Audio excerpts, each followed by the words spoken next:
नमो अरहंताणम नमो अरहंताणम नमो अरहंताणम। आराधना में एक बहुत सुंदर चित्र जयाचार्य ने प्रस्तुत किया है कि मन के टूटाव के मुख्य कारण है शंका, कांक्षा और विचिकित्सा। मनुष्य में शंका का बहुत स्वभाव होता है। वह दूसरों को शंका की दृष्टि से देखता है, दूसरों की बहुत आलोचना करता है, दूसरों की कमियों को देखता है। औरों की बात छोड़ दे, स्वयं भगवान भी आ जाए तो मनुष्य शंका करने लग जाएगा और उनकी कमियों को और उनके दोषों को देखने लग जाएगा। एक पौराणिक कहानी है। एक दिन भगवान आए और काफी लोग इकट्ठे बैठे थे बाजार में। पूछा, बोलो भाई सृष्टि कैसी लगी? तुम कौन हो पूछने वाले? कौन हो पूछने वाले? बोला, मैं सृष्टि का रचयिता। क्यों आए हो? जानने आया हूं कि यह सृष्टि कैसी है। लोग सोचे भगवान स्वयं आ गए। बड़े श्रद्धा से भर गए, श्रद्धा से अभिभूत हो गए और बोले कि प्रभु आपकी लीला की क्या बात है, आपकी सृष्टि की क्या बात है, बहुत सुंदर, बहुत सुखद। आपने कितने फूल बनाए हैं, आपने कितने बढ़िया बढ़िया तालाब बनाए हैं, कितने बढ़िया बढ़िया उद्यान बनाए हैं, कितने सुंदर पर्वत बनाए हैं, कितने सुंदर समंदर बनाए हैं। आपकी लीला की क्या बात। एक आदमी खड़ा हुआ, बोला कि नहीं नहीं, गलत बात है प्रभु। ऐसा लगता नहीं सृष्टि को देखकर कि आप कोई समझदार आदमी। दुनिया में सबसे ज्यादा नासमझी कोई करने वाला है तो आप हैं। बोला, जितने औंधे काम करने थे उल्टे सारे काम आपने कर दिए। मैंने क्या किया ऐसा काम? कोई बताओ क्या किया? क्या पूछते हैं? ये कहते हैं कि ये समंदर इतने बड़े बना दिए। क्या कमी थी? समंदर का पानी मीठा बना देते, हमारी पानी की समस्या हल हो जाती। आज कितनी बड़ी खोजें हो रही है कि समंदर के पानी को कैसे मीठा किया जाए। आपके तो चुटकी का खेल था। जब समंदर ही बनाया तो फिर पानी मीठा क्यों नहीं बना दिया? इतने बड़े बड़े पहाड़ बनाए, कितना श्रम आज आदमी को करना पड़ता है चढ़ाई करने के लिए। जब पहाड़ी बनाए तो साथ में सीढ़ियां भी बना देते, सड़क भी बना देते, तो कौन सी कमी आने वाली थी? मुझे लगता है कि कोई काम समझदारी से नहीं किया गया। इससे तो एक अच्छा इंजीनियर भी अच्छा काम करता है, पूरी बात को सोचता है।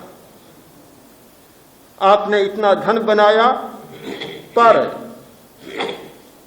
दाताओं को तो बिल्कुल नेग्लेक्ट कर दिया और जितने कंजूस और कृपण मक्खी चूसते उन सबको सारी संपदा आपने दे दी। कौन सा समझदारी का काम आपने किया? लगता है कोई किया नहीं।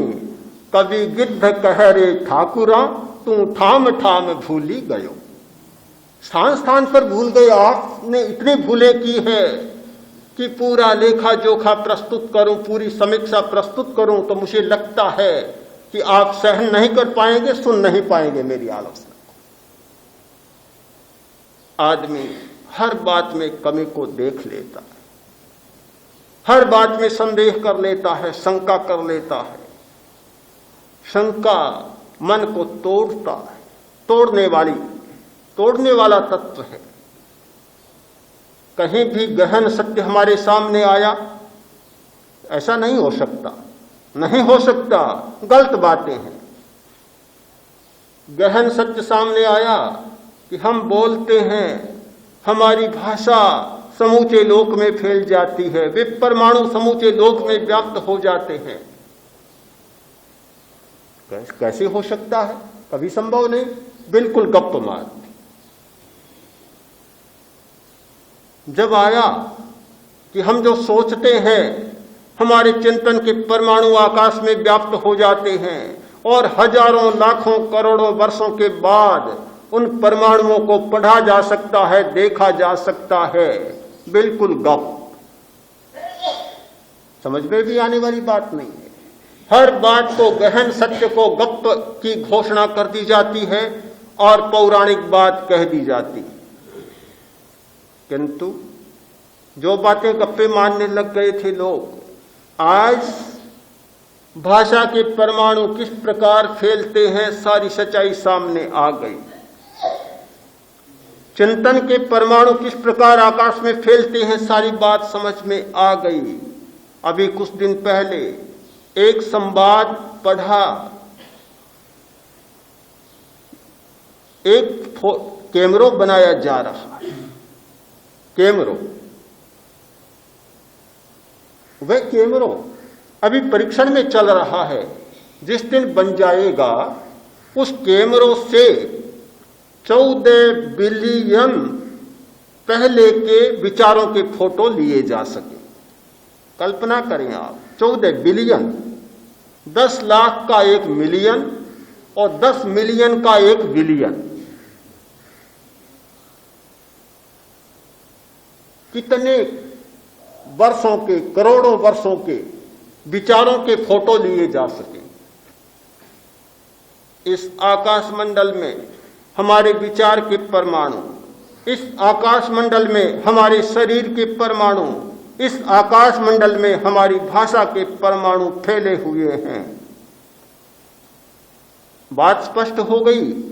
आदमी यहां बैठा है, चला गया, घंटों बाद उसका फोटो लिया जा सकता है। कमरा खाली है, फोटो लिया जा सकता है। ये सारी बात स्पष्ट हो गई, किंतु मनुष्य में शंका होती है और शंका के द्वारा वह गहन सत्य को अस्वीकार करता है और मन टूटने लग जाता है। कांक्षा होती है, कांक्षा, आकांक्षा होती है, कुछ पाना चाहता है, करता है साधना के लिए और पाना चाहता है कुछ और। ध्यान में आने वाले भी आत्म चेतना को जगाने के लिए, आध्यात्मिक भावना के लिए आने वाले हैं, तो साथ साथ में कुछ पौद्गलिक भावना को रखने वाले भी मिले। कांक्षा होती है, छूटती नहीं है, बड़ी कांक्षा, और पाना चाहता है। आदमी की प्रवृत्ति है पाने की। पाने में शायद पुरुष भी आगे है तो स्त्रियां भी कम नहीं है। अध्यापक ने प्रश्न पूछा, विद्यार्थी बताओ, तुम्हारे पिता को 2000 रुपये मिले और 2000 में से 1000 तुम्हारी मम्मी को दे दिए, फिर कितने बचे? विद्यार्थी बोला, कुछ भी नहीं बचा। अरे ये कैसे? ये क्या कि जब 1000 पिता ने दे दिए, पप्पा ने मम्मी को दे दिए, तो 1000 तो वह अपने आप निकाल लेगी, बच्चा कुछ नहीं पिता के पास। पाने की बात सब में होती है कि हर कोई पाना चाहता है, जोड़ना चाहता है। कांक्षा होती है, विचिकित्सा होती है, विचिकित्सा। ये सब मानस शरीर को तोड़ने वाले, जरा जीर्ण और शीर्ण बनाने वाले तत्व हैं। तुम्हें पथ्य करना होगा, इन सारे तत्वों से बचना होगा। यह मन के कायाकल्प की पूरी प्रक्रिया जयाचार्य ने आराधना में प्रस्तुत की है।